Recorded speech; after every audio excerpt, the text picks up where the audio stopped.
जी बिस्मिल्लाहिर्रहमानिर्रहीम। नाज़रीन इकराम अस्सलाम वालेकुम। प्रोग्राम वीकली न्यूज़ में मैं हूं आपका मेज़बान मोहसिन तरीन।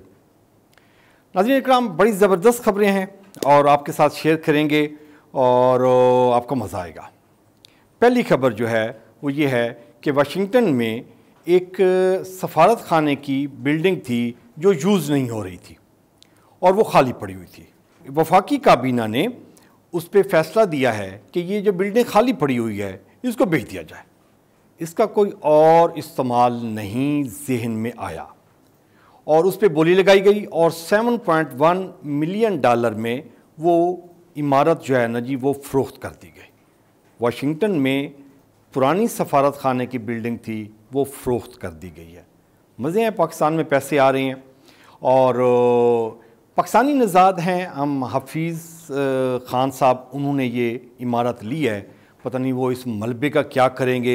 जो पाकिस्तानी सियासतदान, जो हुकूमत, इतने बड़े बड़े दिमाग बैठे हुए हैं, वो उस इमारत को इस्तेमाल करने की सलाहियत नहीं रखते थे। उनके जहन में कोई आइडिया नहीं था कि जब इस इमारत को कैसे इस्तेमाल कर सकें। तो वो जो पाकिस्तानी नज़ाद अमेरिकन है हफीज़ ख़ान, वो उस इमारत को लेकर पता नहीं क्या करेगा। उस मलबे का ढेर को वो बेचेगा, स्क्रैप करेगा, क्या करेगा। और वजह ये बताई गई है कि ये क्योंकि बड़े अरसे से इमारत खाली पड़ी हुई थी तो पाकिस्तानी हुकूमत को टैक्स की मद में लाखों रुपए देने पड़ रहे थे। कैसा कमाल है हमारे सियासतदानों के जो ब्रेन हैं कि जी एक प्रॉपर्टी पड़ी हुई है, उसको इस्तेमाल में लेके आने से, उसका रोज़गार बढ़ाने से कि जो उसको इस्तेमाल में लेके आएँ, रेंट करें, रेनोवेट करें, उस पर कोई और चीज़ करें, उसका मसरफ़ करें ताकि मंथली रेवेन्यूज़ उसका आना शुरू हो जाए। तो वो मंथली रेवेन्यूज़ आने की बजाय उन्होंने कहा कि ये रोज़ाना अंडे खाने पड़ेंगे, तो अंडे खाने से बेहतर है मुर्गी बेच के ज़िबा करके मज़े करें। तो इमारत उन्होंने सफारत खाने की वो बेच दी है। बड़ी ज़बरदस्त है और काबीना ने फ़ैसला किया है। ये एक ब्रेन नहीं था, पूरी की पूरी काबीना ने ये तय किया है कि ये बिल्डिंग बेच दी जाए, जान छुड़वाई जाए इससे। जी नाज़रीन, आज की जो दूसरी खबर है वो भी बड़ी ज़बरदस्त है। अभी न्यूली बॉर्न जो बेबी है, जो पार्टी है IPP, जिसको इस्तेहकाम पाकिस्तान पार्टी कहते हैं, उसके जो सदर हैं अब्दुल अलीम ख़ान, उन्होंने एक स्टेटमेंट दी है। उन्होंने कहा कि IPP में मंजे हुए तजर्बाकार सियासतदान शामिल हैं और बाकी जमातों ने वादे और दिलासे दिए हम अमली कदम करेंगे, साबित करके दिखाएंगे। तो मैंने उनसे रिक्वेस्ट की, मैंने कहा कि जी आपने जो इस्तेहकाम पाकिस्तान पार्टी में जो लोग शामिल हुए हैं आपने उनकी तमाम खसूसियात नहीं बताई, लेकिन कुछ तो बताएं। आपने सिर्फ एक बताई हुई है कि जी वो मंजे हुए तजर्बाकार सियासतदान आपकी पार्टी में शामिल हुए हैं। कुछ और खसूसियात भी बताएं, जैसे कि ये बताएं कि जी हमारी पार्टी में मंजे हुए तजर्बाकार, बिकाऊ, मफाद परस्त सियासतदान शामिल हैं जो ज़रूरत पड़ने पर, जिनकी गैरत बड़े ज़ोर से जाग जाती है, जिनका ज़मीर बड़े ज़ोर से जाग जाता है ज़रूरत पड़ने पर। तो कुछ खसूसियात तो और बताएं ना कि जी ये कैसे पार्टियां शिफ्ट करते हैं, हॉर्स ट्रेडिंग में शामिल होते हैं, मंडियां लग जाती हैं आपके जो सियासतदान हैं जो आपकी पार्टी में शामिल हुए हैं, मफाद परस्त हैं। ये बताएं आप उनको, कम अज़ कम अवाम को, कि ये पार्टी के जो सिर्फ मंजे हुए तजर्बाकार, ये क्या खसूसियत हुई।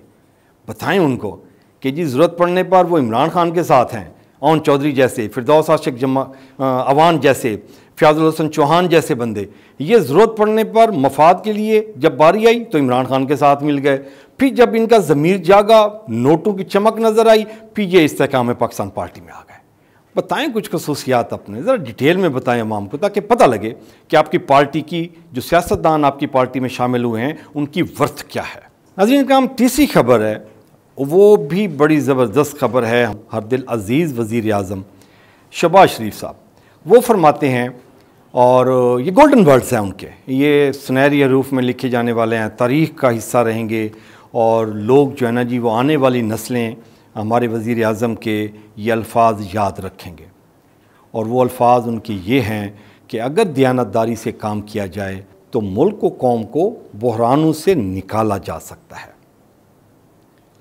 हजूर 30-35 साल से आप इक़्तिदार में हैं, आपको किसने मना किया दयानतदारी से काम ना करें?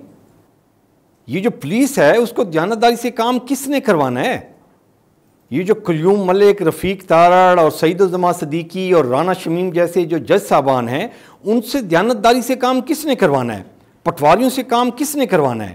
ہیلتھ میں جو ڈاکٹر بیٹھے ہوئے ہیں لٹ مار کر رہے ہیں، جو پرائیویٹ سیکٹر کے، گورنمنٹ سیکٹر کے جو اساتذہ بیٹھے ہوئے ہیں وہ لٹ مار کر رہے ہیں، ان کو دیانتداری سے کام کرنے کا کس نے کہنا ہے؟ حضور یہ حکومت کا کام ہے، آپ نے کرنے ہیں، آپ اپوزیشن میں نہیں ہیں، آپ کے پاس اقتدار ہے، آپ وزیر اعظم ہیں، یہ کام آپ نے بتانے نہیں ہیں، کرنے ہیں، کر کے دکھانے ہیں۔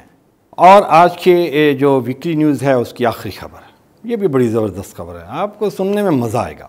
مسلم لیگ نون کے قائد نواز شریف صاحب ہیں، وہ فرماتے ہیں کہ نون لیگ جو ہے وہ تارکین وطن کی جماعت ہے، نون لیگ اقتدار میں آ کر اوورسیز پاکستانیوں کے مسائل حل کرے گی۔ میرے خیال میں کچھ شارٹ میموری ہے میاں صاحب کی۔ ابھی ریسنٹلی جب عمران خان کی حکومت تھی تو اوورسیز پاکستانیوں کو ووٹ کا حق دیا گیا تھا، اور 22 میں جب یہ رجیم چینج ہوئی ہے تو نواز شریف کے ہی چھوٹے بھائی ہیں، نواز شریف کو معلوم ہے کہ نہیں، شہباز شریف صاحب، ان کی حکومت آئی ہے اور انہوں نے آ کے اوورسیز پاکستانیوں کو ووٹ کا حق ختم کر دیا۔ یہ ایک آپ نے ان پہ ظلم کر دیا، اور آپ کی جماعت کے لوگ، سینئر لوگ، احسن اقبال جیسے، خواجہ آصف جیسے لوگ یہ کہتے رہے ہیں کہ یہ جو اوورسیز پاکستانی ہیں ان کو پاکستان کے مسائل کا نہیں معلوم، کہاں کہاں پرابلم ہے، کس حلقے میں مسئلہ ہے، ہیلتھ کی کیا مسائل ہیں، ایجوکیشن کے کیا مسائل ہیں، ایڈمنسٹریشن کے کیا مسائل ہیں، یہ اوورسیز پاکستانیوں کو نہیں معلوم، لہٰذا ان کو ووٹ کا حق نہیں دینا چاہیے، ان کو 1-2 سیٹیں دے دینی چاہیے، جیسے وہ کشمیر والے ایشوز میں ہوتی ہیں 2 چیزیں، یا جیسے مائنارٹیز میں ہوتی ہیں اس کے وہ سیٹیں 2-3 کوٹا رکھ دیا جائے، ان کو دے دیا جائے۔ تمام اوورسیز پاکستانیوں کو اگر ووٹ کا حق دے دیا گیا تو ان کو تو معلوم ہی نہیں ہے، وہ تو جاہل لوگ ہیں، ان کے پاس تو عقل شعور ہی نہیں ہے کہ جی ان کے جو ملک ہے جہاں میں ان کے ماں باپ بہن بھائی رہ رہے ہیں وہاں کے مسائل کیا ہیں، وہ ہر مہینے سے پیسے بھیج دیتے ہیں، ان کو مسائل کے بارے میں کچھ علم نہیں ہے۔ تو یہ ان کا مینٹل لیول آپ کی پارٹی ڈسکس کرتی رہی ہے حضور۔ تو اب آپ کہتے ہیں کہ جی مسلم لیگ نون جو ہے وہ تارکین وطن کی جماعت ہے، آپ نے ان کے سارے حقوق آپ نے سلب کر لیے، جو ان کو کچھ دینا تھا وہ آپ نے لے لیا، کھینچ لیا، اب آپ ان کو کہتے ہیں کہ جی ہم آپ کی پارٹی، ہم آپ کی نمائندگی کریں گے اور ہم آپ کے مسائل حل کریں گے۔ وہ یہاں کے انویسٹ کرتے ہیں، پیسہ باہر سے کما کے لے کے آتے ہیں، یہاں پہ پلاٹ لیتے ہیں تو وہ پلاٹ پہ قبضہ ہو جاتا ہے، وہ عدالت میں جاتے ہیں تو 10 سال ان کے مسئلے حل نہیں ہوتے، کیس نہیں سنا جاتا ان کے۔ تو حضور یہ کیسے مسائل حل کریں گے آپ جب آپ ان کو نمائندگی نہیں دے رہے؟ تو اب آپ کیسے کلیم کرتے ہیں کہ اوورسیز پاکستانیز جو ہے نا جی وہ آپ کا حصہ بنے؟ وہ کبھی حصہ نہیں بنیں گے آپ کے، یہ ذہن میں رکھیں۔ ناظرین یہ تھا آج کا پروگرام، مسلم ٹرین کو اجازت دیجیے، اپنا اور اپنے پیاروں کا خیال رکھیے گا، اللہ نگہبان۔